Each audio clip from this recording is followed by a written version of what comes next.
Gob.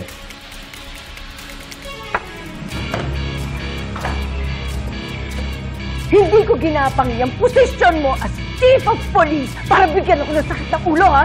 Tsaka bakit mo pinabayaan yung mediocre na reporter na yan na mag-live interview dyan sa presinto? Gob, papunta na ako ngayon doon.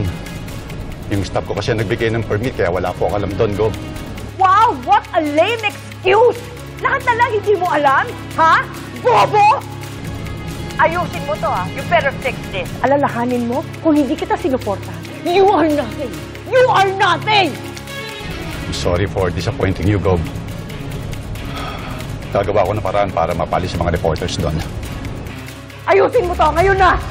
Loud and clear, Gob.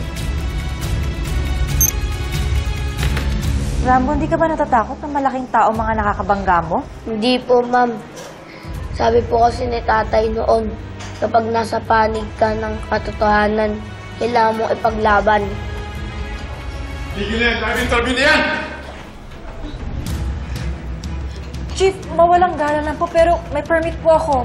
Permit? Here. Permit? Nanakin permit. Sir! Malis na kayo. Bakit niyo po pinunit? Eh, matagal naman po ako nag-i-interview ng mga inmates dito and in fact, you were very accommodating and you would always welcome me every time. What caused the sudden change? Eh, Gob. Labas na to. Sir, Chief. Labas na kayo! Gordon, labas ka na. Bitawan niyo ako, masakit. Nasaktan niyo ako, bitawan. Gordon! At ikaw, I'm ordering you na baguhin mo lahat sinabi mo laban kay Gob. Magpapatawag ako ng MediaCon. With due respect, sir, hindi ko po yung gagawin, sir. Huwag ka na magmatigas. Hindi kayo nagsasalita laban dapat kay Gob.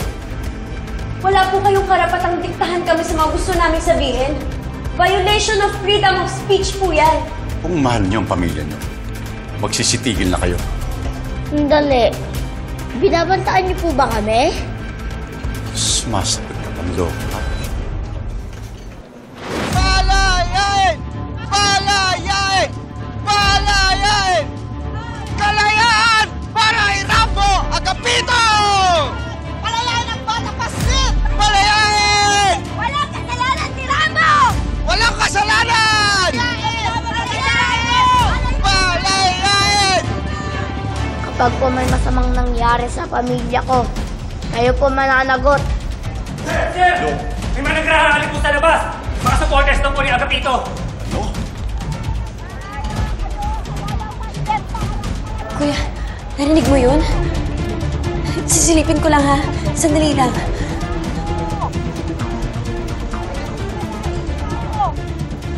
Palayain! Rambo! Palayain! Palayain si Rambo! Palayain si Rambo! Nag-rally sa labas ng police station ng mga supporters ni Rambo Agapito kung saan siya pinakulong ni Governor Esmeralda Vergara. Sumisigaw sila ng hustisya at hinihiling na mapalaya ang viral 25-year-old na nakatusa ngayon sa piitan ng kulungan. Palayain si Rambo! Justisya para kay Rambo Agapito! Naman po kami sa inyo mga sir. Maawa naman po kayo kay Rambo. Siya lang po inaasahan sa pamilya nila. Sir, maawa na po kayo. Hindi naman masamang tao yun. Palayain niyo yung Rambo ko. Rambo! Maawa kayo. Siya lang po inaasahan sa pamilya.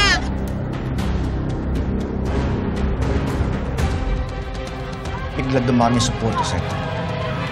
Saan nagsuputan itong mga ito? General,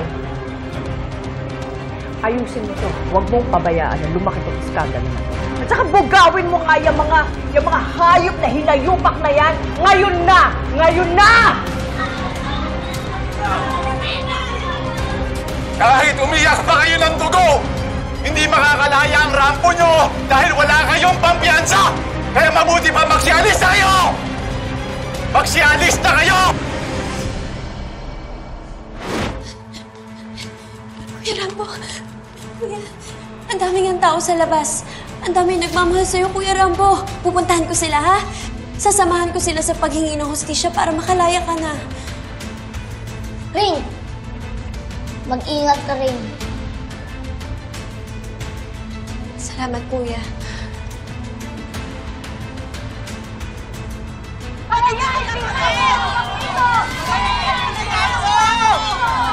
Laban!